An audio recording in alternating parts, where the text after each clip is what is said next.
সুপ্রিয় দর্শক শ্রোতা, আসসালামু আলাইকুম। দেশ এবং প্রবাস যে যেখান থেকে ভিডিওটি দেখছেন সকলকে জানাচ্ছি আন্তরিক প্রীতি ও শুভেচ্ছা। আজকে আমি আলোচনা করতে যাচ্ছি সরাইল এবং আশুগঞ্জ উপজেলার ত্রয়োদশ জাতীয় সংসদ নির্বাচনে যারা প্রার্থী আছেন তাদেরকে নিয়ে, বিশেষ করে রুমিন ফারহানাকে নিয়ে। রুমিন ফারহানাকে আপনারা সকলে চিনেন।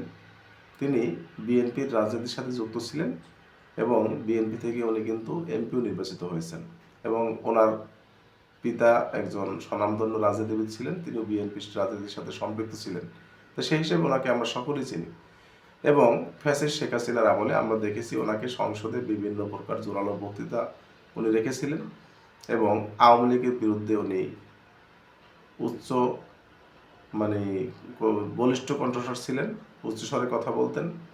আওয়ামী লীগকে প্রতিহত করার জন্য তিনি কখনো পিছপা হননি। তা কিছু কিছু বিতর্কিত কর্মকাণ্ডের কারণে রুমিন ফারহানা পচে গেছেন।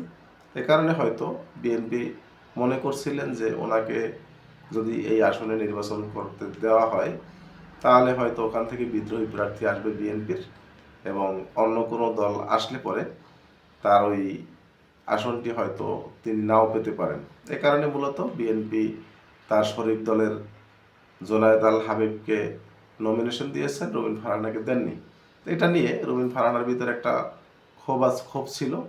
সে কারণে উনি দলের তোয়াক্কা না করে, দলের নির্দেশকে তোয়াক্কা না করে তিনি স্বতন্ত্র নির্বাচনে অংশ নিয়েছেন। তো এটা নিয়ে তাকে কিন্তু বহিষ্কার করা হয়েছে, আপনারা সকলেই জানেন, এবং তাকে একটি আশ্বাস দেওয়া হয়েছিল যে পরবর্তীতে আপনাকে আমরা নমিনেশন দেব এবং আপনার ভিতরে যে ভুলগুলি ছিল সেটা আপনারা শুধরে নেন।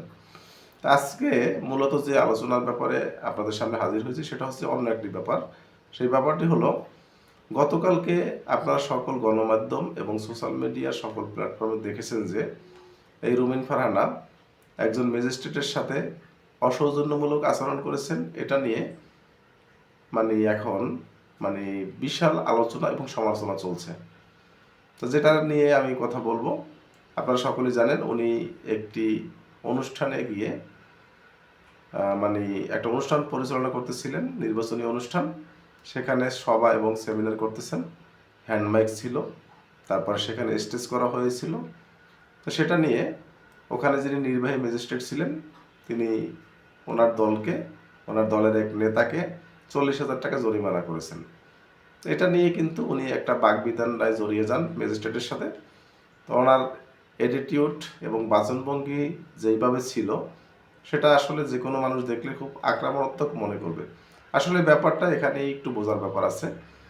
উনি হয়তো চটে গেছেন বা গরম হয়েছেন বা ক্ষিপ্ত হয়েছেন, আমরা ঠিকই দেখেছি, কিন্তু বিদ্যাঙ্গুলি দেখানোর যে ব্যাপারটা সেটা হচ্ছে উনি ম্যাজিস্ট্রেটকে বোঝাতে চেয়েছিলেন যে আপনারা শুধু আমার প্রচারণায় এসে আমাদেরকে জরিমানা করেন, গতকালকে 5,000 টাকা করলেন, আজকে আবার 40,000 টাকা করলেন, তাহলে বিএনপির মনোনীত প্রার্থী যারা আছেন তারাও তো আমার মতো একই সভা সেমিনার করতেছে, তাদেরকে আপনারা কেন জরিমানা করছেন না?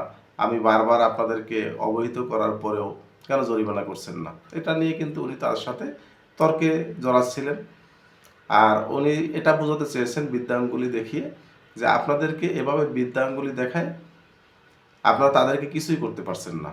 তো এইটা মূলত উনি বোঝাতে গিয়ে এটা বোঝাতে চেয়েছিলেন, কিন্তু এই নিউজটাকে উল্টাপাল্টা করে বিভিন্ন সংবাদ মাধ্যমে বোঝানো হয়েছে যে রুমিন ফারহানা ম্যাজিস্ট্রেটকে বিদ্যাঙ্গুলি দেখিয়েছে বা প্রশাসনকে বিদ্যাঙ্গুলি দেখিয়েছে।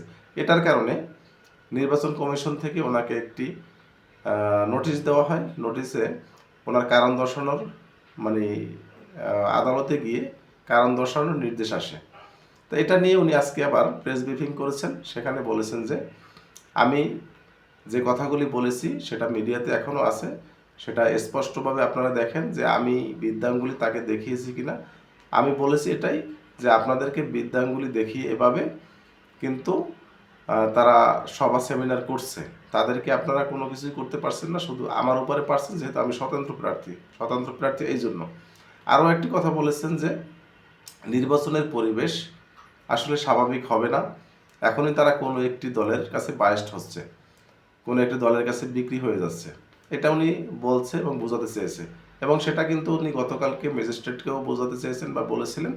তো এটা নিয়ে আসলে একটা ভুল বোঝাবুঝি হচ্ছে। রুমিন ফারহানা আমি যতটুকু মনে করি তিনি স্পষ্টবাদী লোক, যেটা বলে সেটা ক্লিয়ার বলে, মনের ভিতরে কোনো ঘোরপ্যাচ রাখে না।